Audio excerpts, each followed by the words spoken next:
welcome to SBU-Tv's Reporters Roundtable. I'm Gavin Hooten. And my name's Labayewski. We're here joined with Olivia Francis-Grey. But before we get into that, let's look ahead to what we have for this jam-packed Reporters Roundtable. After this segment, we'll be on with Jack Haskell to talk about women's basketball and the impact of NIL on small schools.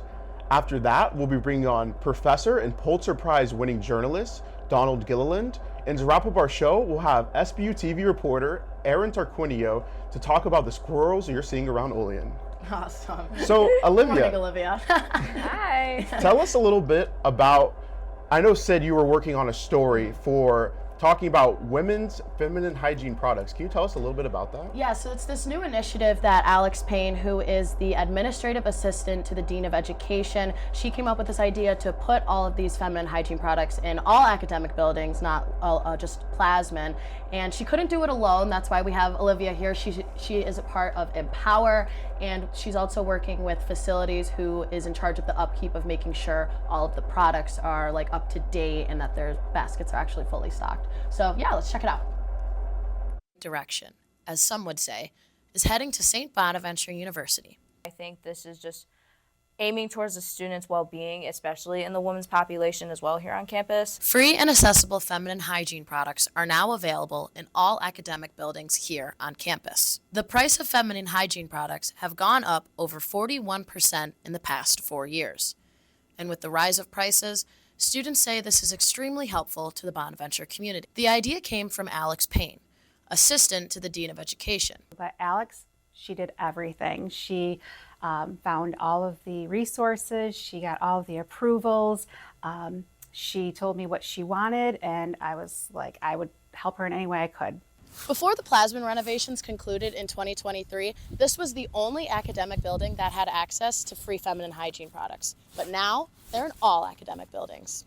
And when we moved back to Plasman, we just never reinstated it for whatever reason.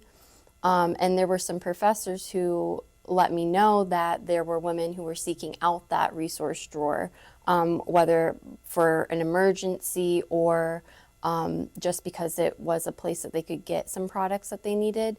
And I thought, oh, well, we should just do that again. But she wasn't alone in planning this.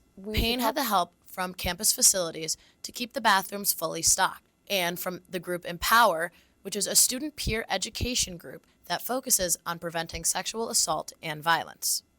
I thought it was great. We've had a couple ideas of doing this in the past by different groups, but nobody ever followed through with it. So because I don't have funding for any of this, it was always something that was, oh, it'd be a great idea, but nobody ever followed through. So it was a lot of like talking back and forth for the past couple weeks just to make sure like we were doing it in a way that it just made sense for everyone involved, like to make it to where like the students could easily access it, and then also for Empower to show that like Empower is the one that like we're helping you with this. Each tampon costs about 34 cents, and panty liners are around 50 cents each. With baskets typically holding 5 to 6 products, it costs roughly $4.70 to fill one basket. One of the biggest values is equitable access to healthcare products. And so women's hygiene products is a great starting point to give women equitable access to these resources that really should just be kind of under the umbrella of healthcare.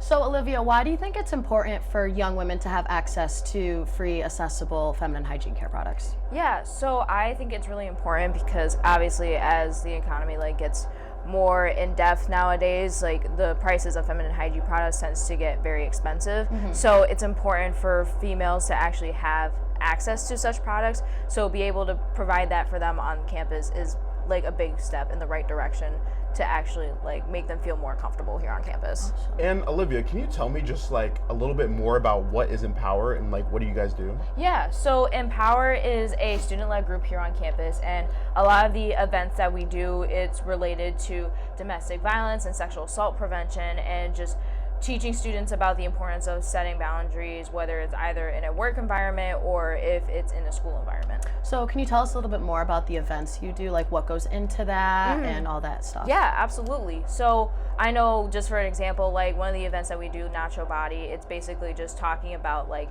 it's your body and that it's your choice to actually give consent or not, and how that's very important. And what we'll do is during our meetings, we'll always like collaborate about what we want, to what type of buttons we want, or what type of food or anything that we want at the event. And we would also make flyers so that way students are educated about what is actually coming into the event and what the importance about consent and boundaries actually is. Awesome. So how do you think this new initiative with the feminine hygiene care products kind of are similar and align with Empower values? Yeah, so I think it's very important when it comes to Empower's values, because like I said before, you know, it's important for women to feel comfortable walking around campus when they are having those times, and to be able to have those feminine hygiene products. You know, it's important because of the fact it shows that Empower is actually listening to the women here on campus, because I know a lot of women have stated about the importance of having these products here, and it just shows the importance that we are here for you and that we are always like listening, and we always want to do what's best for the students here on campus. And just one more question, how can you join Empower? Yeah, so anyone can join Empower. We have our meetings Mondays at 5:30. Even if you either go to no meetings or all the meetings, you are more than welcome to. And then even if you can't go to the meetings at 5:30, we always have our events here on campus that you are more than welcome to come to. Well, thank you so much, Olivia, for being on today. Yeah, thank you. We'll be right back after the short break with SBU's on-court personality, Jack Haskell. We'll see you after the break. Sergeant First Class, E7. We went in the first waves of the deployment, and when I came back, I didn't come back the same way as I left. I was in 11 Bravo, it's infantry. Deploying is what we signed up to do. Fighting wars, protecting civilians back home. I never got to do that, so there's a bit of embarrassment there. I was the gunner on top of a Humvee, and IED exploded about 10 feet from me. I have scars that will never go away. The loneliness and the emptiness that I felt. Suicide was something I thought of every single day. I still feel weird around the title of veteran. If you could say anything to that veteran, what would you say? I would tell any veteran, You deserve it. Reach out for help now, because it'll change your life. It takes courage to do that, and you realize you're not alone. Do you want to tell them? They're here. You deserve because you served. If you're struggling with life after service, don't wait. Reach out. 7th grade was the last time I was in school. I had to grow up so fast that I never had a childhood. When you grow up being told that you're nothing, then you believe it. I started looking at my life. Getting my high school diploma was #1 on my list. I was 38 when I went to go get my high school diploma. Where you start your life doesn't define how you're gonna end up. We all have different storylines. My story's not over, and now I'm a school nurse. I see kids just like me. I teach them how to take care of themselves. I have hopes now that my daughter is gonna be something bigger and better than what I ever accomplished. And if you can take that first step, the sky's the limit. Because when you graduate, they graduate. Visit finishyourdiploma.org to find free and... Welcome back to SBU-TV's Reporters Roundtable. I'm Gavin Hooten. And I'm Sydney Labayewski, and today we're joined by Jack Haskell. So Jack, you're kind of categorized as the Bonaventure basketball on-court personality for both the men's and women's games. Tell us all about that. What does that entail? Yeah, so with my internship, the athletic department likes to get various sponsorships out during the game, and we've kind of went out of the box with it. We do various games, various challenges on the court during timeouts. For our sponsorship with Focus PT, we do the Out of Focus Challenge, which is a regular game of cornhole, but you have to wear a pair of dizzy goggles. Oh, I bet that gets kind of crazy. Yeah, only 2 of 1. And then nice. For our sponsorship with Sports Soccer, we do the Big Shoe Shootout, where we take 2 younger kids from the audience, and they put on an oversized uniform, and then they shoot a basket, and it's all about just having fun while getting the sponsorships out. Awesome. And Let's talk about this women's game. I heard it was a good one. I heard the crowd was going wild. Can you tell me what it was like to be there on the court? What an atmosphere. What a game. I mean, it was so much fun to be a part of. It was one of the best games on this campus this season. I mean, at times it looked and sounded like a men's game. And which got crazy because it went to OT, which no, is absolutely. for the WNIT is crazy. Yeah. And the student section showed out. I mean, shout out to the swim team. They were doing everything they could to make Drexel miss their free throws. The community came out in full force, and I'm just so happy for Coach Crowley and his team to be able to get the win because they've had such a fantastic season and they deserved it.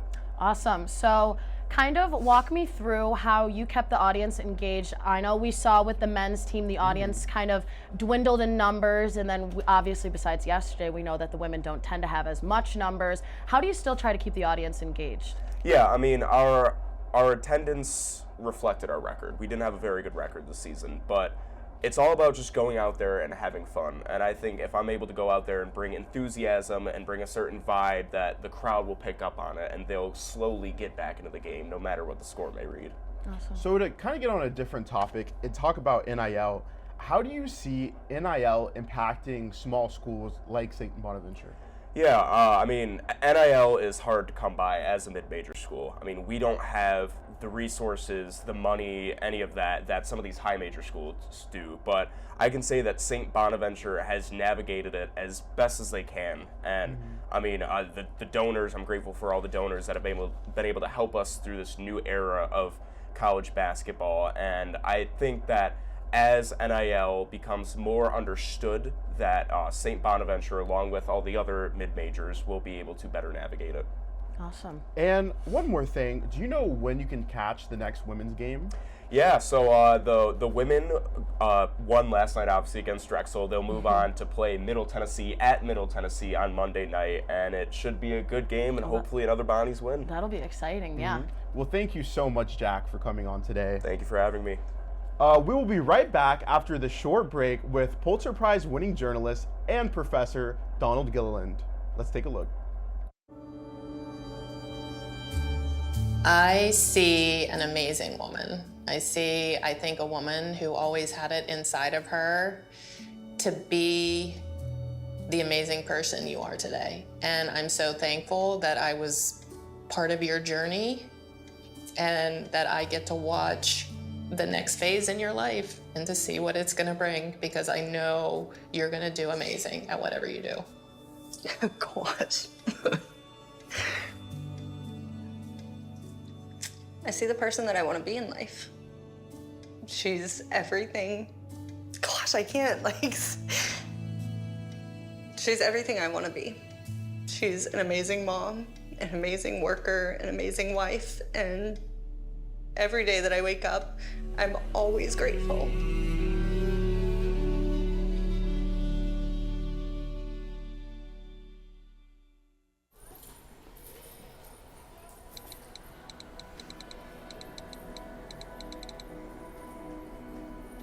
Some people judge a book by its cover, and if you're not what people are looking for, you're kind of like a reject.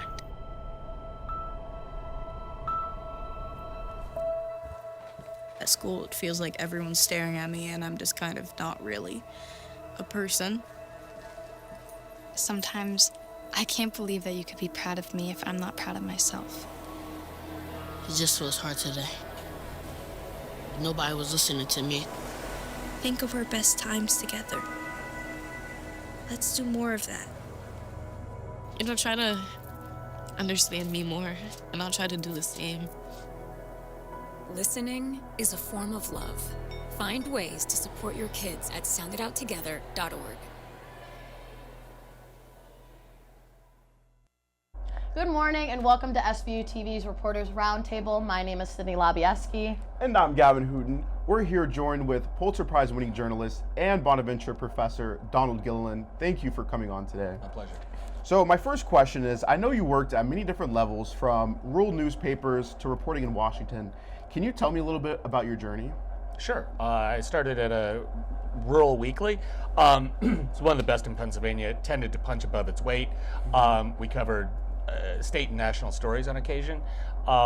I was there for about 15 years, and then I went to the Capital newspaper in Harrisburg, the Patriot News. That's where I was on the team that won the Pulitzer. And then I moved to Pittsburgh. I worked at both newspapers in Pittsburgh as an editor, managed coverage of the 2016 presidential election, and then moved on to the Hill in Washington. Awesome. And I think a lot of people want to hear about winning a Pulitzer Prize. Can you tell me what distinguishes something that would win an award from something that's just good work? Some of it is luck, but in that case, it was the child sex abuse scandal at Penn State University involving Jerry Sandusky. It really was attributable to the hard work, determination of reporter Sarah Ganim. She was relentless. She got very little sleep. She was an extraordinary reporter. Awesome. So with your experience and kind of going along with the war in Iran, how, when you see different news outlets report on the same event but with different frameworks, how do you think that will impact an audience member and their interpretation of an event? Depends on whether or not the audience member watches any other broadcast or gets their news from any other publication. One thing that people tend not to realize, we tend to focus on the cable news networks, Fox, CNN, MSN. Those are really niche publications. Fox, which is the most popular of the cable news networks, had a readership the first week of March of just over 3 million. Oh, wow. Yeah, we say, oh, wow, except ABC, the lamestream media, their viewership simply for the evening news broadcast the same week was over 9 million. Oh, wow. Add 7 million for NBC, around 4 million for CBS, and you have 3 million for the most popular cable news network compared to 20 for the three networks. So if you watch network news, you really get a much more balanced presentation, whereas the niche cable shows are really tailored to a political viewpoint. And to add on to that, how do you think international coverage, I know personally I was watching shows like France 24, which is like a public fringe broadcast network. How do you think coverage like that can help an audience get a more complete picture of the conflict in Iran? Yeah, particularly in cases like the war in Iran, it's important to go to international news sites. I would suggest Al Jazeera. People my generation know Al Jazeera from the Iraq War. Al Jazeera was one of the whipping posts for Secretary of Defense Donald Rumsfeld. In reality, even from the very beginning, most of its journalists were former BBC journalists. They do Western-style journalism just from the perspective of Qatar. It's a Qatari-based news outlet, and from the perspective of the Gulf states. So it's a different perspective, but they do a really decent job. So then, obviously, as we're learning journalism and we're student journalists, what advice would you give to us that are learning to make sure we really get a clear and balanced kind of stance on reporting? Look at as many different news sources as possible. Understand that some of them are coming from very specific perspectives. And the more perspectives you get, the closer I think you get to the truth. Awesome. Thank you so much for joining us this morning, Professor Gilliland. And stick with us, as when we come back, we'll talk to Aaron Tarquinio about the famous statues you might see around Olean, New York. Life's daily battles are not meant to be fought alone. We're not powerless, so long as we don't lose sight of what's important. Don't be afraid to seize that moment to talk to your friends. Cloud, you okay? Because checking in on a friend can create a safe space. The first step on our new journey. You coming? Reach out to a friend about their mental health. Seize the awkward. It's totally worth it. There are a lot of temptations facing young people today, like electronic cigarettes and skateboarding. Each vape pod can contain the same amount of nicotine as a pack of cigarettes. This can lead today's youth to a lifelong addiction and severe lung damage. Recall and consider the facts before making a poor decision. The health class film guy isn't the best person to talk to your kid about vaping. Got a few minutes? You are. Start the conversation with your child about vaping today. Welcome back to SBU-TV's Reporters Roundtable. My name is Sydney Labayewski. And I'm Gavin Hooten. We're here joined with SBU-TV reporter Aaron Tarquinio. So Aaron, your story, it's about squirrels. You gotta tell us what that's about. Yeah, so back in 2006, there was a project formed by the current mayor of Olean, Amy Sherburne, along with Bob Sherburne, Evelyn Pengman, and Mark Barga. They wanted to create sort of a way to bring people downtown. They saw other cities around the area were doing art installations. There's the bisons in Buffalo, the horses in Syracuse, and so they thought, why not do something in Olean? It started as 4, grew to 35, and now it's just a whole big project.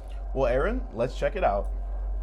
Walk through downtown Olean in the past 20 years, you've probably noticed a ton of colorful 4-foot-tall squirrel statues. Those statues are a part of Woodland in the City, created by Amy and Bob Sherburne, along with Mark Barga and Evelyn Pengman. The project began in 2006 as a way to celebrate local history and bring people downtown. Back then, it was sort of like a determination. I really think this could be a great thing, and I had a goal of maybe 4. 4 squirrels. I thought maybe that would be a good start. The idea of turning local history into art installations is nothing new, but for Olean, they had a few options, including something like this, miniature oil derricks. The city served as a transportation hub for the surrounding region during the Pennsylvania oil rush, which was a huge part in Olean's history. But as Mark Barger told me, when the group was sitting around thinking about it, it wasn't exactly the cute, cuddly idea they were aiming for. So, the team went back to the drawing board. After a few other rejected designs, which included rainbow cod from the Allegheny River, they landed on the squirrel. The Olean community has an abundance of squirrels in the area, including a rare population of black squirrels, which the National Wildlife Federation says is only 1 in 10,000. Proceeds from sponsors of the squirrels currently go towards any upkeeping that they may need, but Mayor Sherburne says that one day it might be used for a children's museum in Olean. We've only been using it exclusively for update repairs to the squirrels, but overall that money really is for the hope of a children's museum someday in the city. A hands-on children's museum where they can go in with their families and play, basically, and learn about our history. Each squirrel serves its own purpose in the city. Some squirrels act as a welcoming landmark for local businesses. Some were made by local school children as an art project. And some serve as memorials to members of the community. Including this one. This is Woodland in the City's most recent squirrel, which was unveiled this past summer. It honors former Olean Chief of Police, Michael Lugie. Lugie joined the force in the early 1950s, became Chief of Police in 1968, and led the force for 25 years before retiring in 1993. He passed away in 2023. The squirrel sits right inside Lincoln Park, directly across from the Olean Police Department. Nearly 2 decades after the original 4 were put up, the list has grown to 35. If you want to learn more about the squirrels, each of them have their own bio on the Olean City website. From SBU-TV, I'm Aaron Tarquinio. Aaron, what was the most interesting thing you found during this whole process? Yeah, I think the most interesting thing is that one of the first designs they were going to go for were oil derricks. Those aren't pretty or anything. Yeah, I don't think a lot of people would want to see those around Olean. No, because the Olean was a transportation hub during the Pennsylvania oil rush to get oil from this area into other areas around the country. And oil derricks, they're like this huge, tall structures that bring oil from the ground up here. Right. And that was what the original design was. And then I asked Mark Barga, and he was like, yeah, no, that wasn't exactly the cute, cuddly. We were looking for something cute and cuddly, and that was not. Clearly. So Aaron, I think there's an obvious question I need to ask you here. My personal favorite squirrel is Arthur O'Quick, which is actually St. Bonaventure's own squirrel, sponsored by the Quick Arts Center. So what's your favorite squirrel? My favorite squirrel is A Night to Remember. It's if you're coming to the school through Constitution Ave, you see the Armor Supply Building. Right out front, right by the front entrance, there is a squirrel dressed in a night suit, completely dressed in night armor. I mean, my favorite is the one outside McDonald's because it's yellow and red, so obviously. But anyways, so walk us through your entire process. Like, I know you did a lot of research and you were able to speak with the mayor, who's sometimes a little hard to reach. So kind of walk us through that whole thing. Actually, yeah. the interview with the mayor, that was surprisingly, like, they were very willing to get it. As soon as I emailed, I got an email back saying that the mayor would love to talk to you about this. When can we set it up? So I was a bit surprised by that. And then Mark Barger he was really helpful too. He was one of the original people who helped create it back in 2006. He was very helpful. He sent like 4 or 5 paragraphs of just the history, what they were thinking when they were making it. And he even sent, I used it in the package, he even sent like an original sketch of the squirrels. Okay. Oh, really? Yeah, back in 2006. He made a sketch of what the squirrels were to look like, and he sent me the picture. So that everyone in this whole process has been really helpful. And I got a lot of information, some that I didn't think would come. Yeah, so then I know you've been wanting to do this story for a long time, and in the beginning of the year you found, when you were doing your research, you found footage of someone who's, I guess, a lot younger than us, kind of talking about the significance of the squirrels. Can you tell us a little bit about that? Yeah, so I kind of got beat to the punch by an 8-year-old, sort of. Yeah, how does that work? Yeah, so I was trying to find any information I could about the squirrels, and I stumbled upon a YouTube video of someone who could not be older than 9 or 10. But that's how I figured out that the original plan for the squirrels was for a children's museum. I don't know how he got the information, but I was able. He just found it, apparently. Found it, but I was able to get that information, ask the mayor, and confirm it. So the YouTube video, it was funny. It was just kind of him running around the squirrels for 15 minutes, but it did have educational. It did have. It did have some information. I did actually learn some from it. Awesome, but thanks for being with us, Aaron. Yes, and thank thank you, you guys for joining for our SBU-TV's Reporters Roundtable. My name's Sydney Labayewski. I'm Gavin Hooten. I hope everyone has a great first day of spring and a safe and wonderful weekend.